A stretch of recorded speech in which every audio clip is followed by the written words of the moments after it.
पूछना चाहती हूं कि ये कौन से चश्मे हैं कि राजनीति में विपक्ष को सत्ता पक्ष का कोई काम नजर ही नहीं आता। अभी प्रधानमंत्री जी ने और बीजेपी की सरकार ने अमूल का 5 लाख लीटर का प्रोक्योरमेंट का बनारस में उद्घाटन किया। मुझे आप बताइए वो किसकी वजह से आया था बनारस में? अब आपका चश्मा गायब हो जाएगा। दोस्तों, वैसे तो अपने देश में जितने भी न्यूज चैनल हैं आजकल ज्यादातर जितने भी एंकर होते हैं वो भाजपा के प्रवक्ता की तरह काम करते हैं, लेकिन इस वीडियो में आप देखेंगे जो एंकर हैं जिनका नाम है नविका कुमार, ज्यादातर डिबेट में वो भाजपा के जो प्रवक्ता होते हैं उनको साइड में करके वो खुद ही भाजपा की प्रवक्ता की तरह बात करने लगती है। इस डिबेट में भी आप देखेंगे कि अखिलेश यादव के साथ उन्होंने एक भाजपा के प्रवक्ता की तरह ही बात की और उनके इरादों को अखिलेश यादव ने भली भांति समझ लिया और उन्हीं के सवालों पर उन्होंने चौके छक्के दे मारे। तो ये डिबेट बहुत ही ज्यादा इंटरेस्टिंग होने वाली है और डिबेट को लास्ट तक जरूर देखिएगा और वीडियो को लाइक और चैनल को सब्सक्राइब जरूर कर दीजिएगा। तो चलिए देखते हैं डिबेट और आप भी देखिए और आनंद लीजिए अखिलेश यादव के जवाबों का। चलिए शुरू करते हैं। पिछले 10 सालों में कोई कार्य ही नहीं हुआ उत्तर प्रदेश में।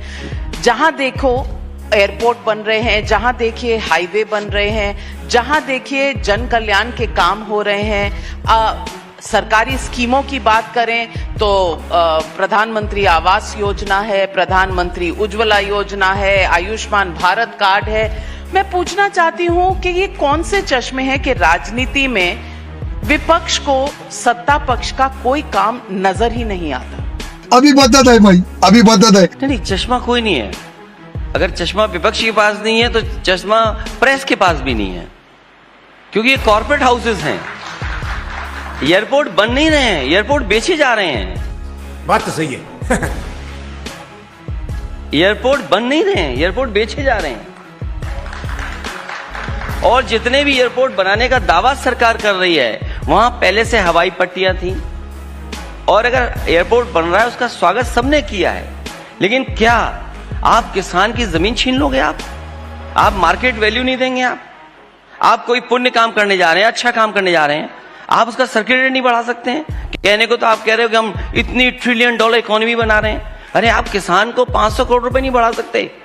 अयोध्या में अगर एयरपोर्ट बना, वहां के किसान सरयू नदी में चले गए, पानी में खड़े होकर के और जनेऊ पकड़ करके उन्होंने कसम खाई कि हमें मुआवजा नहीं दिया जा रहा है, हम भारतीय जनता पार्टी को वोट नहीं देंगे और आने वाली पीढ़ी को भी कह के जाएंगे कि वोट नहीं देंगे। तो आप कोई पुण्य काम कर रहे हैं, अच्छा काम कर रहे हैं, तो मार्केट वैल्यू को तो पैसा दीजिए किसान को। आप क्यों नहीं दे रहे हैं? आप हमारी कॉन्स्टिट्यूएंसी में काऊ मिल्क प्लांट लगाया मैंने और उस काऊ मिल्क प्लांट को मॉडर्न प्लांट बनाया। इंडिया का one of the best modern plant cow milk plant बना कन्नौज में, उमरदा में। उसका उद्घाटन हो चुका था लेकिन उद्घाटन फिर किया सरकार ने। आज वो बंद हो गया, वहां पर आज वो बंद हो गया है। अभी प्रधानमंत्री जी ने और बीजेपी की सरकार ने अमूल का 5 लाख लीटर का प्रोक्योरमेंट का बनारस में उद्घाटन किया। मुझे आप बताइए वो किसकी वजह से आया था बनारस में? अब आपका चश्मा गायब हो जाएगा। यूपी में कानपुर देहात में 5 लाख लीटर के प्रोक्योरमेंट का अमूल प्लांट समाजवादी सरकार में लगाया। जहां हम बैठे हैं उसके बिल्कुल पीछे 5 लाख लीटर का अमूल का, 5 लाख लीटर का पराग का और 5 लाख लीटर का मैंने दिया बनारस में। यह सरकार 10 साल हो गई। अमूल का 20 लाख लीटर का प्लांट क्यों नहीं लगा उत्तर प्रदेश में, ये बताइए हमें। और तब हम कह रहे हैं जब हमने पराग का इक्वल खड़ा किया, पराग को नहीं हमने खत्म होने दिया। अगर 5 लाख लीटर का अमूल का हमने प्रोक्योरमेंट का प्लांट लगाया, डेयरी प्लांट लगाया, तो पराग का भी बगल में लगाया। पूरे देश में होकर के देख के आइए, आपको एक जगह 10 लाख लीटर का प्रोक्योरमेंट का मिल्क प्लांट कहीं लगाओ तो हमें बता दो आप, और इन्होंने लगाया हो तो बता दो आप। तो अखिलेश यादव हर सरकार स्कीम चलाती है।